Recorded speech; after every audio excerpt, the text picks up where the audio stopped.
participatory democracy.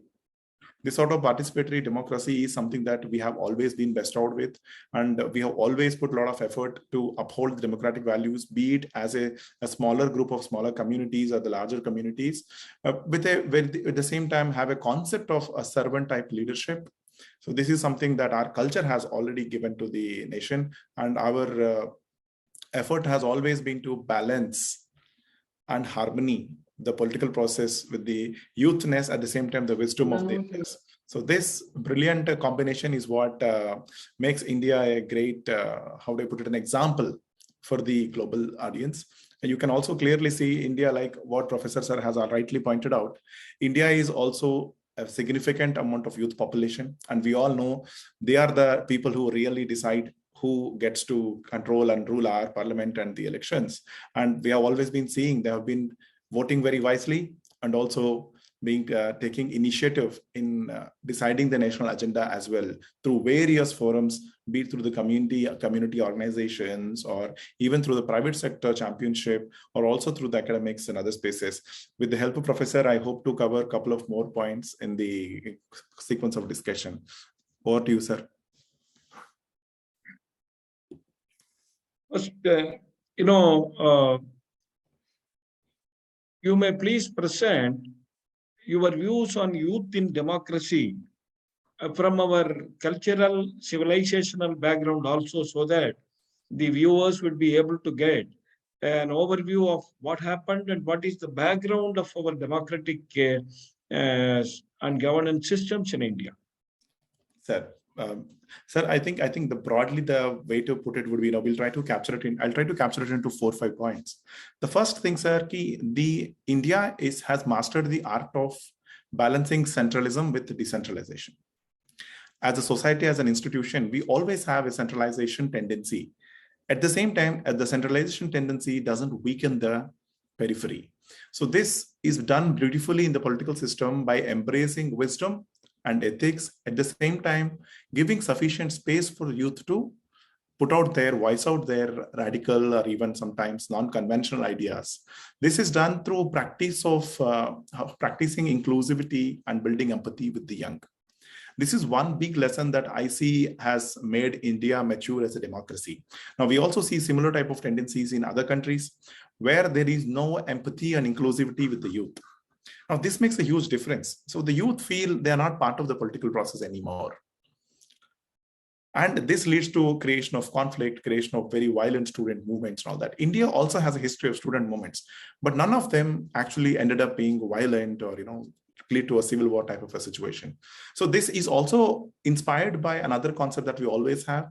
Our religion, our culture, our multipolar system that we have inside us, the multicultural system that we have, always drives individual to transform himself into a servant type of a leader. Now, this type of transformation, you can see examples of great leaders. Like, for example, we can take from Tamil Nadu, Dr. APJ Abdul Kalam. He's been a technology entrepreneur, a scientist, a person who stood for the nation's security interests, and considered to be a great role model for every young person today. You can see how he has transformed himself. I mean, in fact, he could pretty well be called as a yogi, a living yogi. He has transcended the art of being a servant leadership perfectly. Now, these are the cultural tendencies that actually push our people to mature democracy in a very, very efficient way. In fact, I'm sure everybody would remember when India started its journey as a young democracy, so-called young democracy in 1947, everybody had their doubts about us. How would they survive? How would they even do elections? It's no wonder we have come this far. Probably we should not underestimate the value of our culture, value of our traditions, value of our love for continuity and self-growth. I think that's what probably is a bigger message to the global audience from India is: have faith, keep moving, respect, be sympathetic to youth, at the same time respect the wisdom of the elders. I think probably that would sum up, sir, in my humble view. Yes.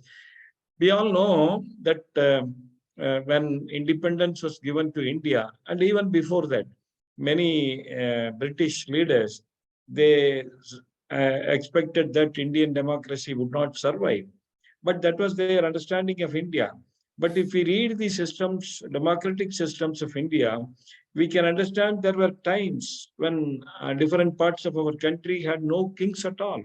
But even then, our system survived. I remember a foreigner quoting India. Many invaders came from different parts of the world to destroy India, take our wealth. Finally, Britishers came. But in spite of it, India was surviving and then India was surviving and moving along. This is because of our grassroots living systems that we had. Even now, during some of our studies, we have found out that apart from the Panchayat Raj elected presidents, there are parallelly native systems that are functioning even today. After the tsunami struck in 2004, we went to the coastal areas of Tamil Nadu. And when we went there, we saw that the particular community, fisherman community that was living there, from Chennai up to Thoothukudi, they are called Pattinavas. In their own villages, of course, panchayat presidents were there, elected system was there. But apart from that, they had their own leaders, social leaders, what they call as natas. So it is they who decided everything because people have chosen them as their leaders. Panchayat leaders, they have their own responsibilities like maintaining roads, other activities. But at the society level, they have their own leaders. Similarly, even in our own areas also across India, we have seen this system. Elders, matured elders, respected elders being considered as leaders, and they would be guiding most of their activities. In the northeastern regions, when we went for our studies, particularly Arunachal Pradesh, I remember every 15 days or every month, the entire village engages itself in village building activities. Voluntarily, they participate, and they consider it as their duty. So, from every family, everybody, including the ladies, participate. I myself saw it. So the kind of systems that we have in place, even today, is due to our cultural traditions. So this is aiding the Panchayat Raj systems also. On the one hand, our own people are there. Of course, there are some difficulties, challenges are there for democracy today, but in spite of it, by and large, they are functioning well. But apart from that, we have social leaders at different levels, from the village level to the higher levels. They are guiding the population, people, as a result of which, there are not many serious problems.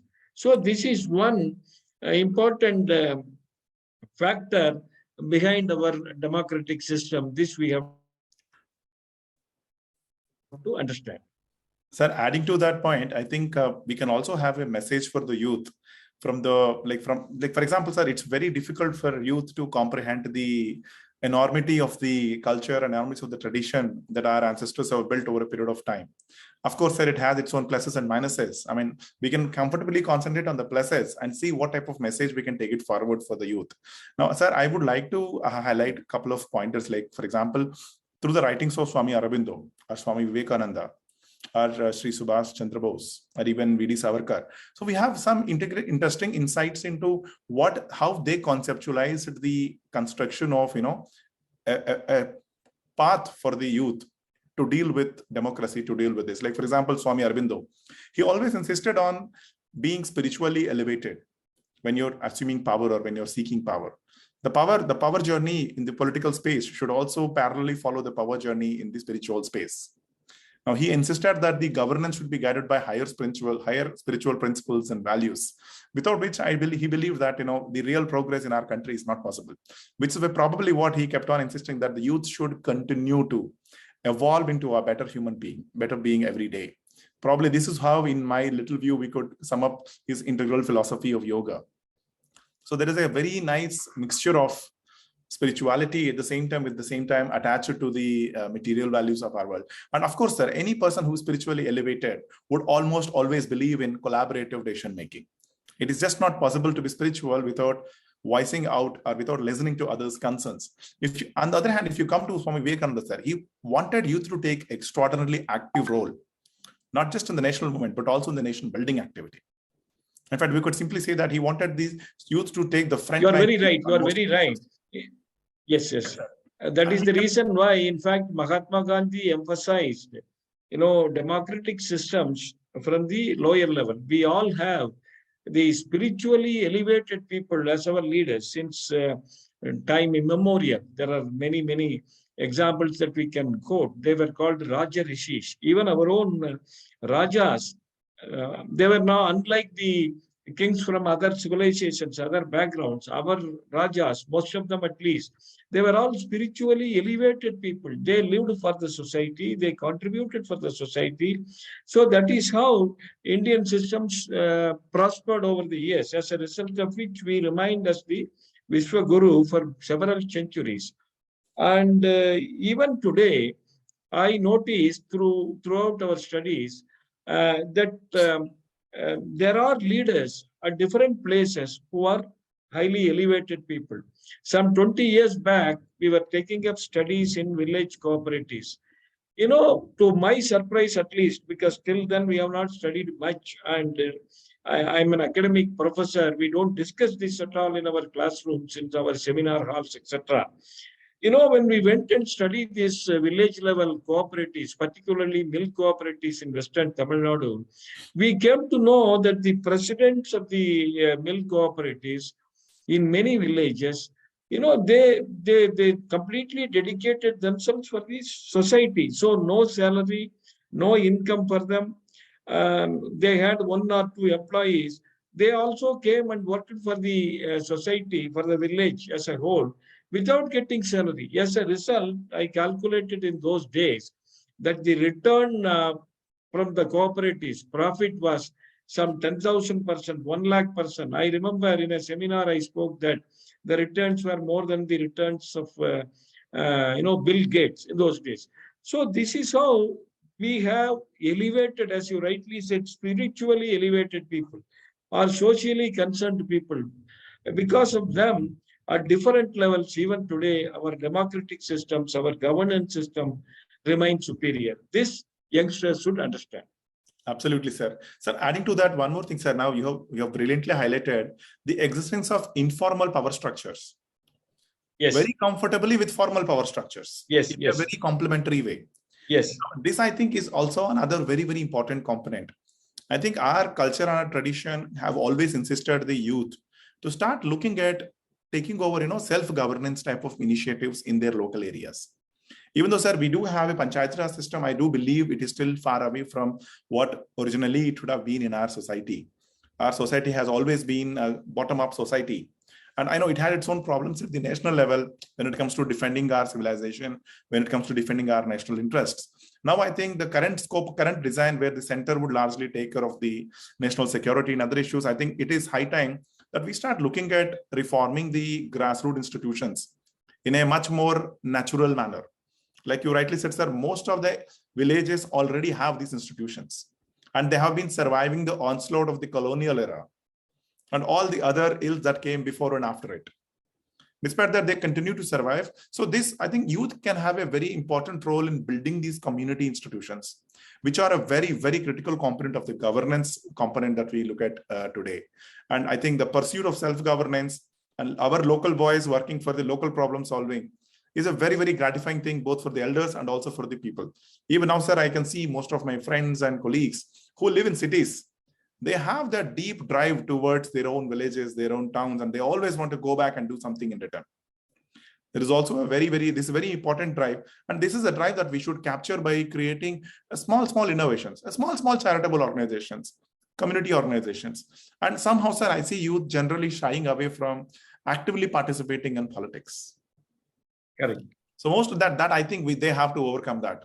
So there is another false notion that is spread around saying politics is all very bad and there's a lot of difficulties that you'll have to go through. Yes, sir, politics is a 24/7 business. It's not like a job where you get up in the morning and go in the evening. It's an unrelenting, non-stop, continuous activity. So it's not for everyone, but I'm sure there are many, many leaders who are just hiding, just waiting to cross that one small threshold. I think maybe this whole initiative of Y20 would give them hope. And I think there are a lot of great examples of our own boys who went abroad and did fantastic work. You take any top CEOs of the big corporations, sir.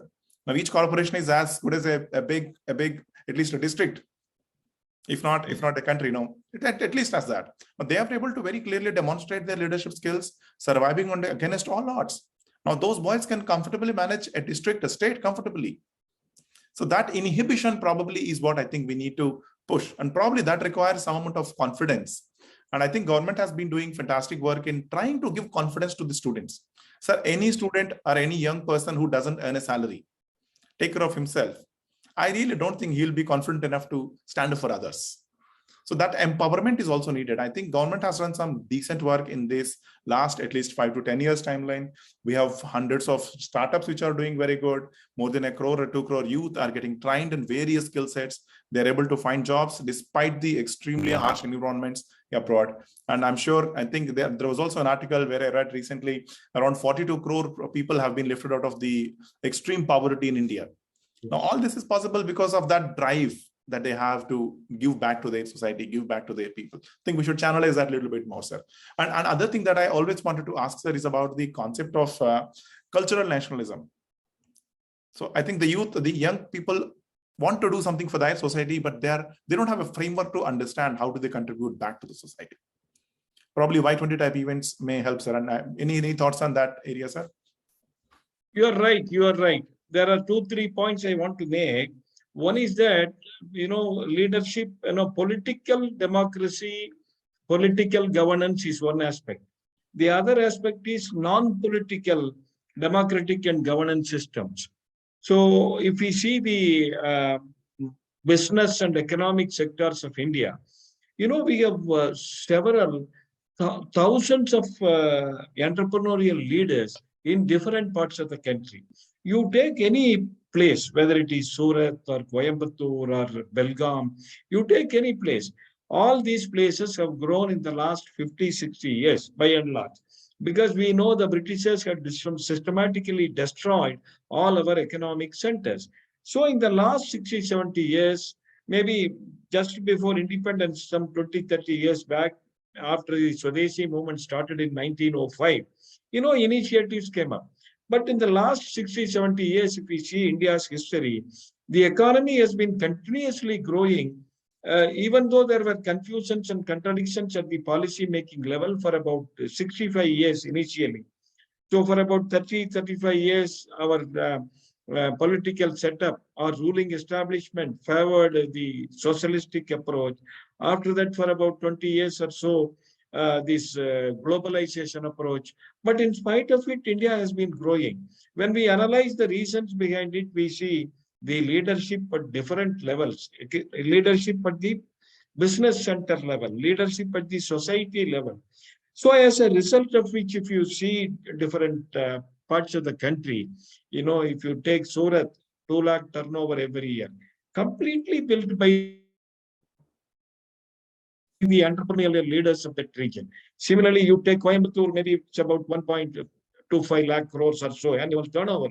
So this is how India has been growing. The reason for this is leadership, social leadership, entrepreneurial leadership.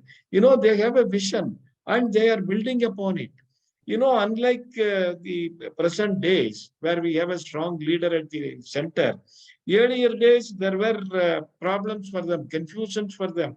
But in spite of it, they identified one area and then entered that area, worked hard. And today they have made that area as a very important, vital area, not just for the country, in many places for the nation as a whole. Tirupur was an unknown place till 1980s. But today it exports 40% of India's knitted garments. Why? Because there were leaders. Many of them were less educated people, financially coming from ordinary backgrounds. But this particular trait of taking up leadership in entrepreneurship, this is what has built India and made India today. So this is one aspect this youth have to understand. So as you rightly said, the youngsters have to study the history of India and the present functioning systems of India to understand as to how the governance systems, leadership systems are working at the local level, different Just to level. add to what Yes, you just said, sir. Now, yes, if you look at it, sir, in the last at least 10 years timeline, or maybe 5 to 10 year timeline, if we talk of entrepreneurial summits, the senior entrepreneurs and all that, now we suddenly start seeing a lot of young faces. It could be yes, Paytm, it could be Zomato, it could be Swiggy, it could be anything. We suddenly see a flurry of young leaders coming forward and entering areas which generally we would generally shy away from as a society. So we have a series of unicorns, we have a series of companies which are like very rapidly built. And youth are willing to take chances, are willing to take risks now.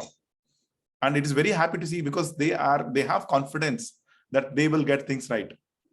They are suited for this era now. That confidence is based on journey of centuries of our previous entrepreneurs who have built careful relationships, nurtured social capital, built some sort of risk-taking appetite. You can clearly see, sir, our people had a lot of experience, especially from Tamil Nadu, Andhra, and this coastal belt. They had fantastic business relationship in the Southeast, Oman, Muscat, all those places. Now our young generation is suited, had confidence to take their businesses abroad. I can see a lot of Indian businesses, Indian entrepreneurs doing fantastic business, not just in the Middle East, Africa, Southeast Asia, Americas, and Europe. Not just as a salaried technocrat leaders, as CEOs and others, but they are also running their own businesses. Now, this is a very, very good trend, sir. I think they're already benefiting from the experience and wisdom that we have built as a family or a society or a community here. I think that change is already happening, sir. yes. In the recent periods, as you have mentioned 2 times, that the confidence of the youngsters have increased. Confidence of the Indians have increased overall. I think one of the biggest achievements of the present Modi government is that, of course, they have delivered on several fronts. They have achieved so many things in different fronts. But the most important of all, in my opinion, is giving confidence to Indians. We can do. Because for a long time, as we all know, we were under foreign rule and all, and even after independence, our confidence level were much low. That is the reason why during the socialistic governance period, initially 30 plus years, even though our people wanted to do much entrepreneurs, they could not do. But now in the last 10 years, 9, 10 years, as you rightly said, the confidence have increased, as a result of which we see youngsters entering into different areas. And we come to know that there are 108 unicorns today. And we are the third largest country in terms of these unicorns, startups. So now different areas, whether it is digitalization or whether it is in the social field, now youngsters' participation is increasing, and this is a very welcome step that is happening in India today. And apart from that, as you mentioned, now educated people are entering the grassroots political field also, even though there are inhibitions from educated people, because when they see the political setup in different parts of the country, at the state level particularly, they may not get that much interest. But after seeing the national level and after getting confidence, now we can see highly educated people entering into political battles at the panchayat level. I have seen in Rajasthan, I have studied now, in places like Rajasthan, many other several places, you see foreign educated people coming here and contesting elections. This is a welcome step, and educated people have to enter and clean up the system and help the country democratic process to prosper and then function in a very vibrant manner. That is what is required today. Of course, there are several challenges in the democratic system today. Yes, sir. As a result of which we are facing very serious problems. But once the educated people with commitment enter, then that will be good. Sir, I think probably this is the next logical step for most of the young entrepreneurs who started their journey, because sir, assuming business risk is itself very complicated. I think political risk is a totally different ball game altogether, but I presume that they would try to take it as a next logical step. And I also see two other components, sir, which are creating a new generation of youth who are willing to take risk and try to venture into politics. One thing I see is, sir, the sudden digital transformation of our country. A lot of things have become very, very, very, very automatic and simple. So this digital transformation has created an environment where people started perceiving the barriers coming down. Like you want to deal with the government, barriers have come down. You want to start a business, barriers have come down. You want to voice out your opinion, just go to Twitter and start tweeting. Just go to Facebook and start posting. So the barriers are generally started coming down. So this creates a favorable environment for the youth to perceive that the risk level has come down. Second, another very, very important thing, sir, which I also see is most of the Indian youth have in one way or another exposure of the foreign developments. Either they work there or they work for a company which works there or see the trends. So they are also clearly started comparing, okay, how does it happen there? How does it happen here? What is it that we can do here? Now, using technology, using innovative means to reach out to people, using small format videos. So these are all innovations that came up out of, I think, a simple sort of a comparison between that state, this state, that state, or maybe outside India, inside India. So this whole thing has suddenly started creating a positive vibe. And adding to this, sir, the international recognition that India is getting, be it because of its fantastic positive role played during the COVID pandemic, or subsequent our clever diplomacy where we benefited in the end without aggravating the crisis, at the same time playing the peacemaker role in the Ukraine issue, and at the same time benefiting from Russia, and at the same time benefiting from America. Now, this type of confidence also gives the confidence generally to the youth that, yeah, this is something that we should try. This is something that we would like to enter into. I think, sir, now probably like you rightly started, sir, there are many non-political ways of entering governance too. Because like you said, governance is a very comprehensive topic. It covers the political and the non-political. In non-political also, sir, we see something like maybe through community organizations or private sector or NGOs or academia. Even there, the youth can play a very important role, sir. Yes. Like, what do you think about the public policy states, sir, in India? Yes. You know, in our own studies in the last 30 years, we have seen that this non-political leadership, non-political governance system have played and even today are playing a very, very important role, vital role, I would say. You know, wherever we go, we see people, we can call them leaders, even though they are not leaders in the political term. It is they who run the particular localities in specific places, whether it is village management or town management with regard to particular areas. As you rightly said, of course, these panchayat systems are there. But along with that, these systems are playing a very important role. Now we see NGOs, nationalistic NGOs. For example, I've seen in Coimbatore, there is an NGO called Siru Tuli, small drop.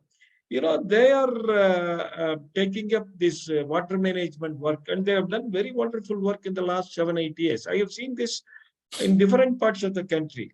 We know that throughout the country today, there are individuals, we can call them as, social leaders.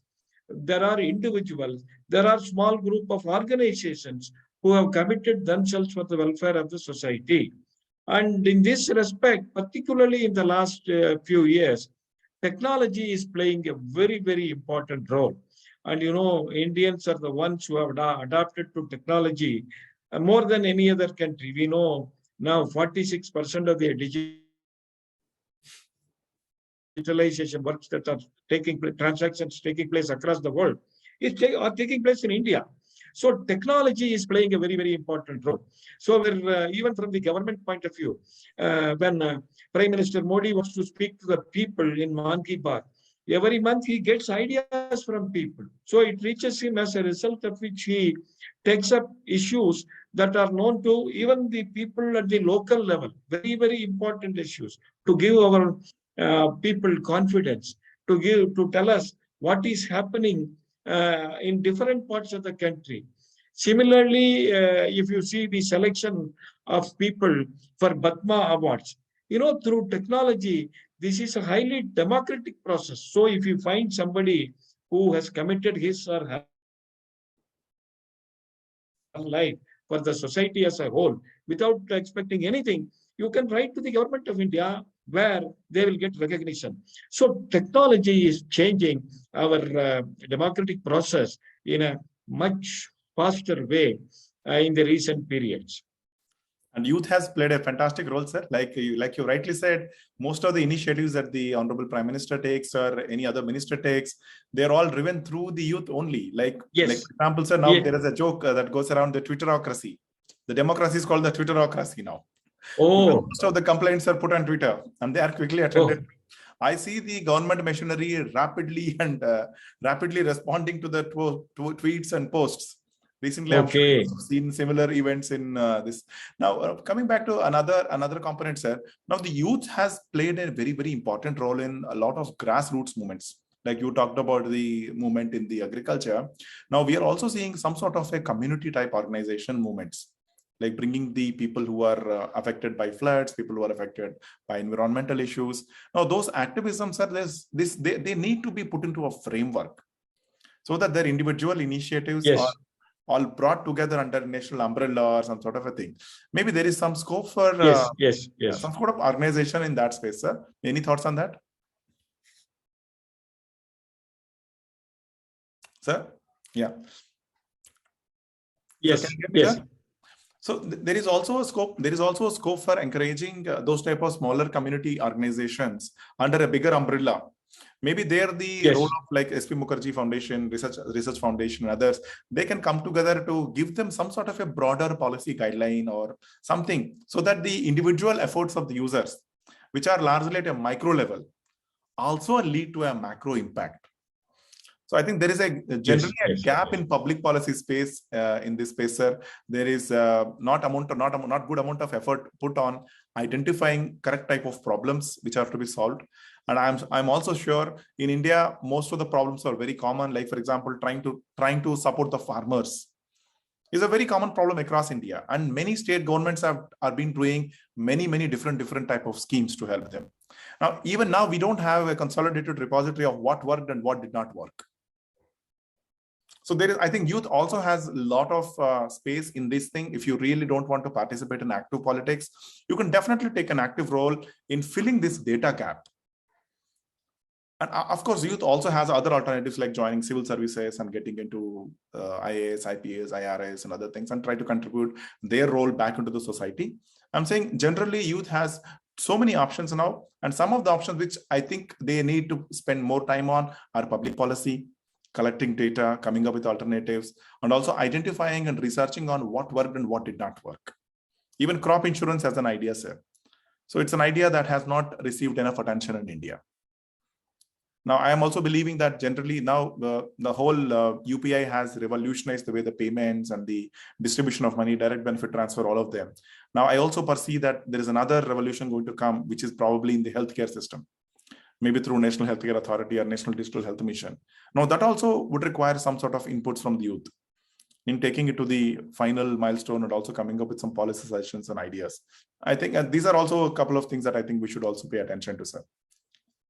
No, you are right. In fact, Y20 is a forum where youngsters like you can put forth the suggestions to the G20 group, through which, they can develop plans, schemes, etc. So it's a forum for you to give ideas.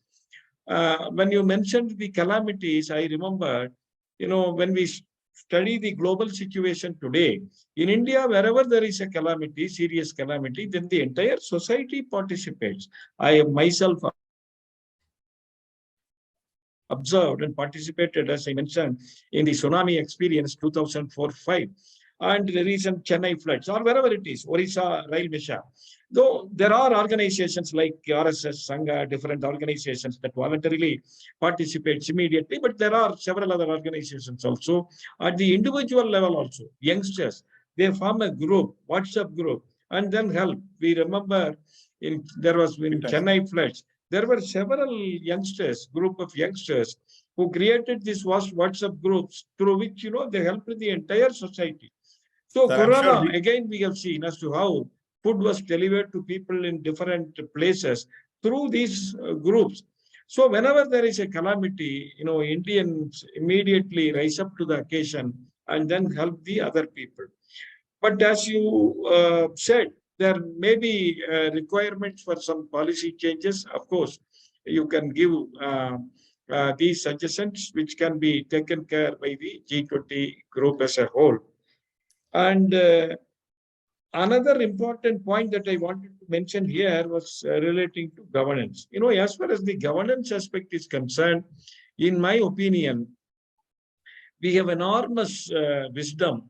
Indians have enormous wisdom, or Indian societies have enormous wisdoms in terms of governance. If you see the history or even the contemporary functioning systems, no other country has such a system, in spite of some limitations also. We have seen how in India different sectors were managed, not just political leadership, social leadership, down to the family level. The governance systems were very superior. Of course, there may be some problems and all. As you rightly said, we have to look at the positives and build upon it. Even today, now in spite of the several challenges that are facing India, it's the superior governing systems, whether at the social level, family level, or at the business level, that are helping India to emerge as a powerful nation. As a research scholar engaged in these field studies, I feel that youngsters should be taught about it. They have to be aware of it. Otherwise, in our education system, at least till these days, we know nothing about them. But we have very many positive aspects with regard to governance. Our governance system are very, very superior. I remember after the global economic crisis in 2008-9, there were severe problems in the West, particularly in America, relating to this company management systems, corporate management systems. So they were facing severe leadership crisis. You may be knowing that, group of academics, social activists, they went and sat before all big corporates, including universities. They said, we don't want this kind of leadership. So at that time, a group of professors from Kellogg University, America, they came and studied the Indian leadership pattern. They identified top 101 companies, both private sector and public sector, and met with each of them, 98 chief executives of different companies. And finally, they wrote an article. It came in the form of a book also. So in the Harvard Business Review, I remember in 2010, they wrote their experiences. The title given to their article was Leadership Lessons from India. They said the leadership pattern in India is very superior compared to that of US and most of the all other European countries, Western world. They said the reason for the leadership unique leadership systems in India is due to the uniqueness of the society and the uniqueness of the cultural system. So all boils down to this. So we have enormous cultural, social foundations today, based on which we have to build our governance systems. In many places, even today, we see the systems are superior, but we have to make youngsters understand that it is because of these foundations, stronger foundations, we are doing well. Certainly, we can build upon it. So just to carry forward the idea that you have done and that you have elaborated, sir, I remember one very simple example, because I'm sure most of the young people who are watching probably will also connect with, like the way I connected with it. Let's look at the example of Ashwamedha Yag. There is an Ashwamedha Yagna that is conducted by a bigger king, and instead of moving his army and coming to a face-off, he simply pushes a horse. Now, if you don't want to fight, at the same time, don't want to feel humiliated in front of your own people, you quietly let that pass through. Sir, is this not a brilliant way of conflict resolution? Yes. Now, I'm sure there are many more examples like this, I'm sure, which is why I think Panchatantra is a great book on governance. And recently I've started reading about a book called Kamandaka's Nidhi Sara, another fantastic book full of brilliant insights on governance. I hope, sir, these books also get some sort of attention, yes, unlike the way people give to Sun Tzu's Art of War and others. I think they have much more relevant lessons for us than the others. And coming back, sir, consciously coming together. I'm sure all of us have our experiences in COVID time. All of us have either been part of 2 WhatsApp groups or 3 WhatsApp groups, distributing food, distributing oxygen cylinders, or picking up people and dropping up people. And I can see that same thing happening at a national level too. Sir, we all know Turkey was not supporting us as a country in the Kashmir issue or many other issues. The moment they were into trouble, India was the first country to respond under the Operation Dosti. Yes. So this sort of thing, looking beyond the petty, narrow disagreements in the larger global interest, is something that India has always been. Yes. And India will continue to be, I hope, sir. Yes. I think our way of pursuing our own foreign policy, I think, is called as enlightened self-interest. Yes. I will pursue what is good for my people, but also for everyone else. Yes. This difference is what India always leads, sir. Yes.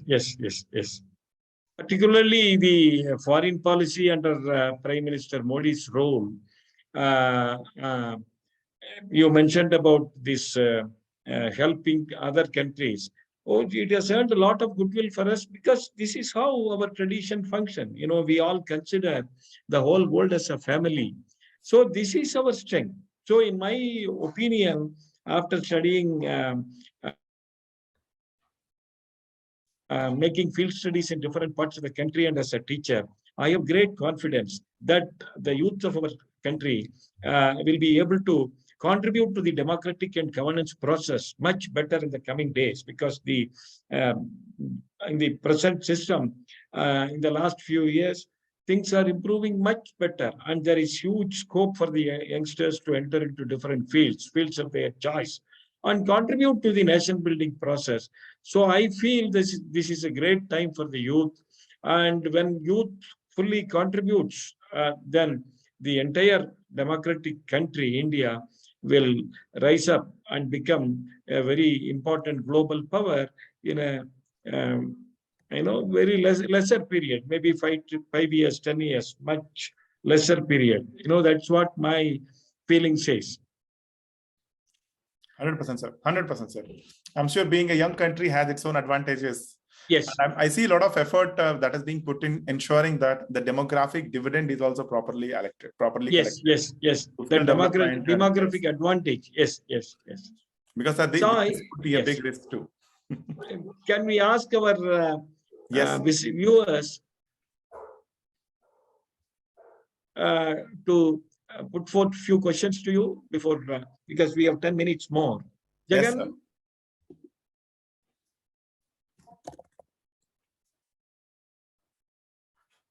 Yes, Jagan?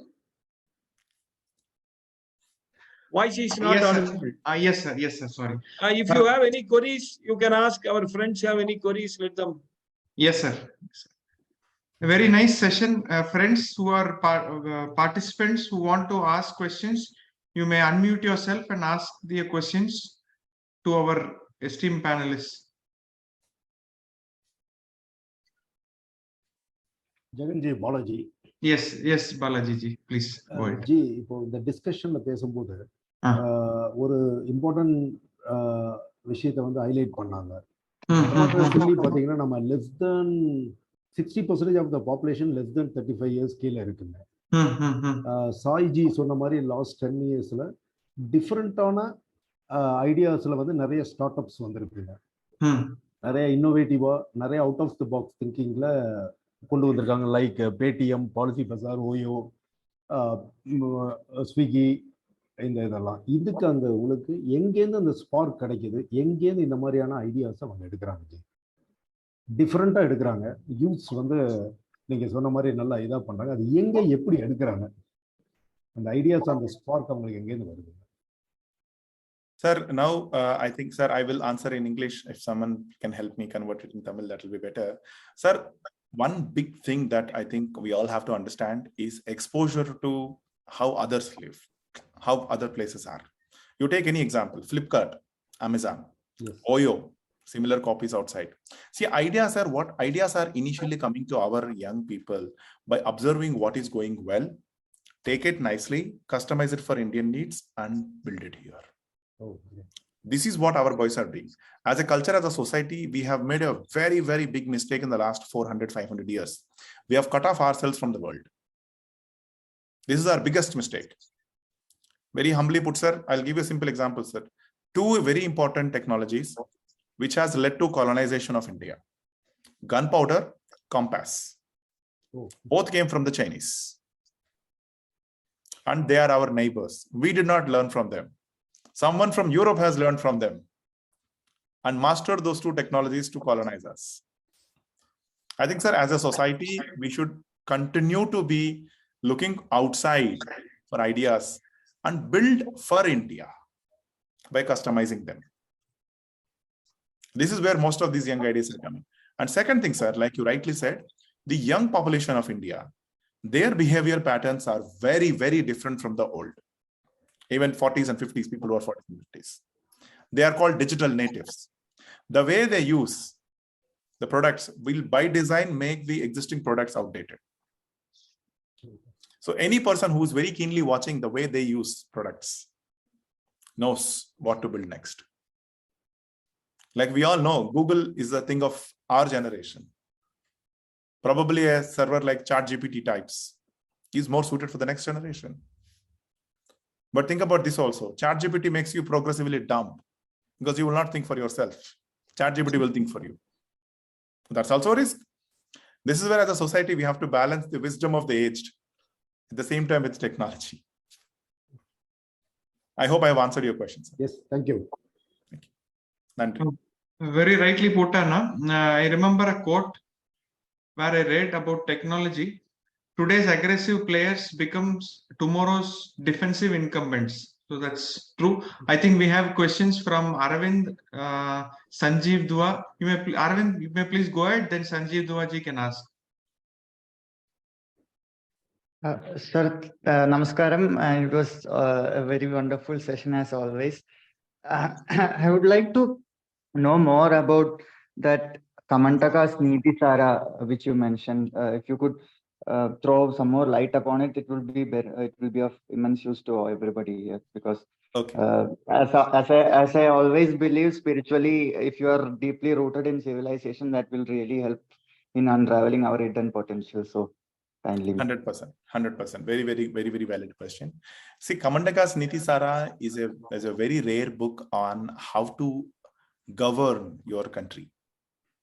It's of course like the traditional way we don't take claim of ownership of any book.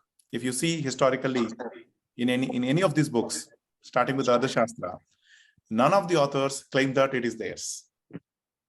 They only say, I am following the footsteps of my guru and I'm trying to humbly collect whatever I have learned from my teacher and write it in my own way. So Kamantaka's Niti Sara also starts like that. Kamantaka Niti Sara is a brilliant book on polity. Now, if you take the comparison with Arthashastra, which is a more famous Kautilyan one, Arthashastra is about governing a kingdom. It's a book on full-fledged book on political institutions, polity, philosophy, everything covered. Very exhaustive book. Kamantaka's Niti Sara, on the other hand, is a very small, relatively simpler book, but clearly divides the type of work the king is supposed to do and the type of the work that king is supposed to supervise. It is also acts as an advisor or a guide to the king. I would say with the same level of quality, same level of clarity, Panchatantra also teaches you governance. Today, when I teach stories from Panchatantra or quote from Kamantaka to my own son, I learn more from that experience than him. I'm not sure how much he's learned, but I definitely know I have learned more. So it is basically Niti Sara. I'm sure you understand Niti. Niti means a political advice. It's a political advice on how to conduct your political matters. Political matters means anything that deals with power. In fact, there are also other great examples like Sukra Niti, Vidura Niti. But you can very clearly see they are all same truth repackaged and sold multiple ways. But I found Kamantaka's Niti Sara to be a very exhaustive coverage, at the same time concise enough for a person to read in probably 5 to 10 years. Thanks a lot, sir. Thank you. Please. Pleasure.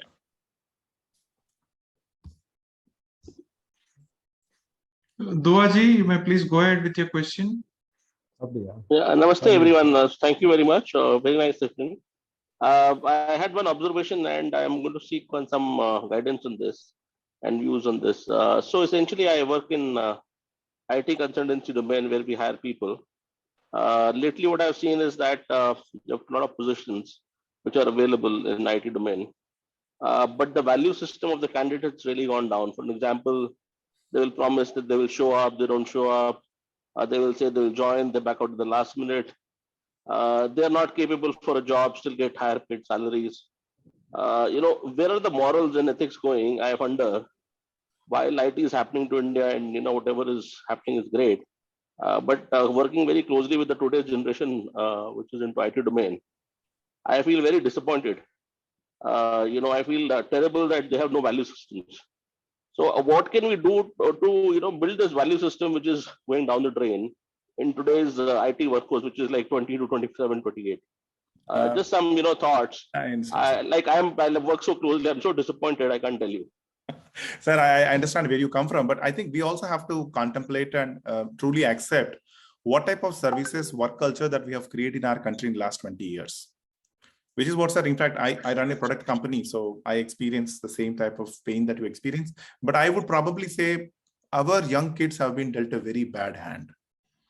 The type of culture that they are pulled into the company, and the company doesn't give him loyalty. They are hired for a project is over, they're fired. Now, if you don't expect loyalty from an employee, the employee treats everything as a transaction. He's there to see what I get out of it. Now, this creates an absolute short-term mindset. Now, this is a lose-lose situation, sir. I'll give first example. The company loses a great guy who has worked for 3-4 years and built experience just because you don't have a project. Second thing, these kids who been just been fired from this company goes and joins another company with this 3 years experience. Now, that company will only use him for that technology. That's a very valuable resource. They can't invest anything on him. So after 5 years, when the technology is disrupted or replaced with a new technology, this fellow is suddenly unemployable. So to hedge himself against that risk, he tries to rake in as much money as possible because he knows after 5 years, someone is going to fire me and I'm not employable. So it's a very toxic system that we have created totally as a unfortunate consequence of our, how do I put it, a weak participation in a global economy. We are nobody in global economy, sir. We have to pick the breadcrumbs what are thrown at us. So we were beggars, not choosers. So we've been used like this. It's okay. We created some amount of capital and wealth because of that experience. But I think it is also high time that we also try to create product companies which respect loyalty and tell the employees that I treat you as my family. I expect the same from you. Then I think you would be able to have a good success rate, sir. In my humble opinion, sir, I can tell you confidently, at least place where I have around 200 people with me, 5 or 6 people have left us largely for personal reasons. It is doable. It is eminently doable, provided we communicate to them clearly that I am not going to take you and fire you when I don't have a work for you. I will take care of you. So that uncertainty probably, will scare them off and try to make it look like a short-term transaction for him. My humble thing, sir. I think it will change, sir. It's a matter of time. That's all. I think you've made a very good point. I appreciate your point of view. It's very nicely put, actually. Just one last concern there is that, for an example, people don't want to go for a physical interview. They want to just sit and, do a virtual interview. Come on, why can't you make an effort to get a job? So then he's not serious employee. Frankly, I remember going for 10 interviews and getting one job, right? I just don't understand this culture, what is prevalent today. Sir, which means he's basically trying to have an option. It is not really a necessity, which is why, sir, I take only physical showings, physical walk-ins. If you really want it, please come. Then don't waste my time because my time is also valuable. When interviewing my team's time, our team is also valuable. So I'm not going to be a second option or third option for you. If you really want, please come show up. When you show up, I have respect for you. You have respect for me. No, that's a good point. Good base to start. It's an excellent point. Well put. Yeah, well put. Thank you. Thank you, sir. Sir, vanakkam. Sir, vanakkam. Vanakkam, sir. Dr. T. Sivanyana Siddhi, sir. Sir, I ask one question. Most of the medias and the communication system misguide the youth by the influence of ruling parties. How can rectify this problem? Sir, if you have, let's say, dirt water coming into your house, how do you wash it? By pouring normal water? Push it out? Yes, sir. Now, internet, you don't need 30 crores to start a TV, sir, to voice out.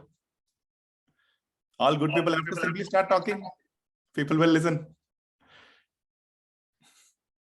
Isn't it, sir?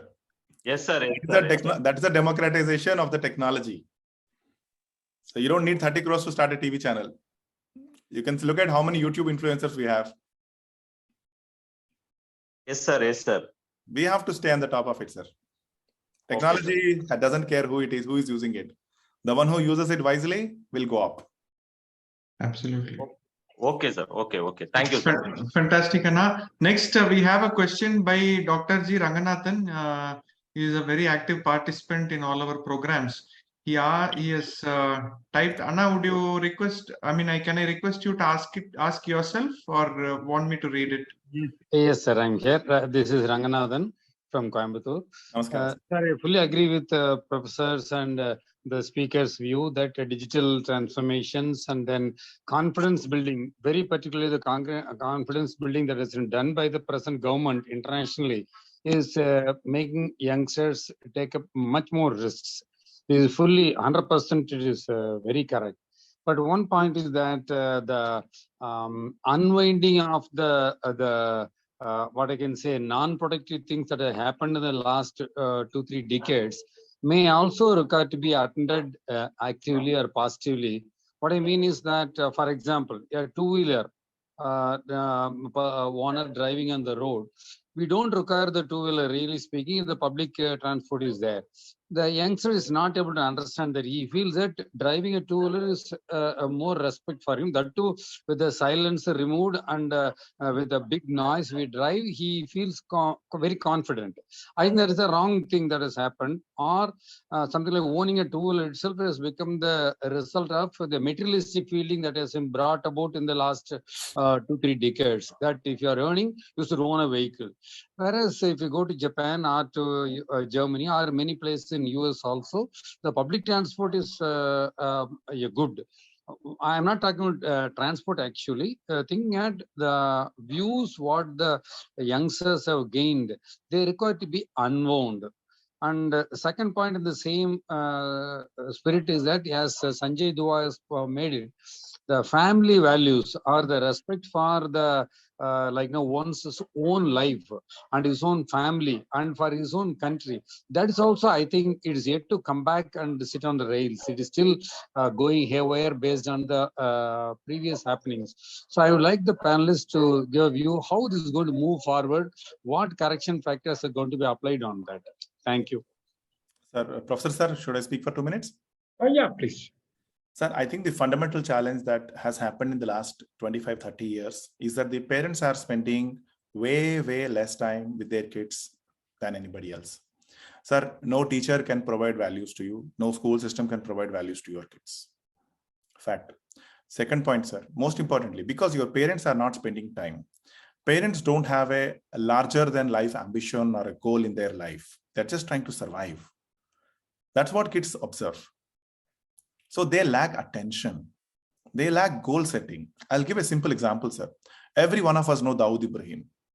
Is the number one terrorist that India is looking for.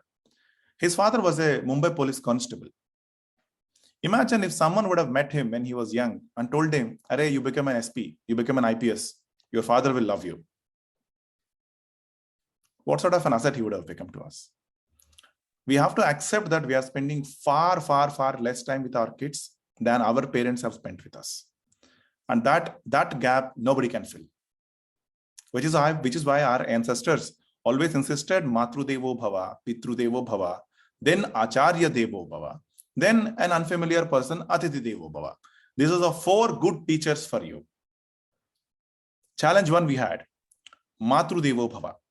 If the mother of the children has no confidence, has no exposure, she will bring up the kid with fear and dependence.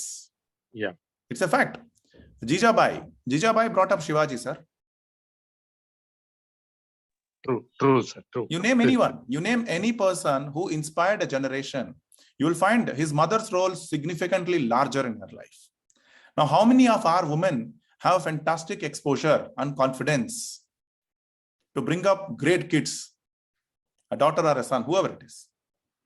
And how much of our time is actually spent with our kids and imparting values that we have barely learned from our parents, because our parents could not spend our time with us. So there is as such a 50% loss. Now from that 50% loss, another 10% only is getting transmitted to the next generation. So which is why, sir, I would not blame the kids. I would blame ourselves and our pursuit of happiness through monetary ways. Double income, no kids. This is the consequence of all these things. Isn't it, sir? At 30 and 40, you'll realize, oh my God, what have I done? But a seed that is not sown properly and fed properly will never become a big tree, sir. And that stunted tree will hunt you for life. What is the value of extra 50 crores or 100 crores? I think it's a deep moment for introspection for people of our age, and commit ourselves to spend more time with our children and instill them good values. First, by instilling it on ourselves. If I read Panchatantra, my son reads Panchatantra. If I read Arthashastra, my son reads Arthashastra. I can't preach what I don't practice. I think probably, sir, our solution to our civilizational upbringing also lies somewhere in this. At least this is what my small experience says. I'm sure you're all elders and more experienced than me, but this is what I thought I should add. I'll leave it to the professor, sir, now. Besides, from the school level, we are not properly teaching the moral values, our systems, our role models. This is what is happening particularly in the last 30-40 years, as a result of which, as Duaji mentioned, there are serious issues. I think from our part, we have to do it. And from the education part, Government of India, with the introduction of MEP, it has now come out with a system which is more nation-centric, value-based and all. So I hope that things will change in the coming years. Thank you. Sir, thank you very much. It is a very correct explanation. You hit the nail on the head. Only thing, a small worry is that when we face the parents of the youngsters, we give this type of suggestion, and when we ask them right question, they understand. They understand that they miss the bus.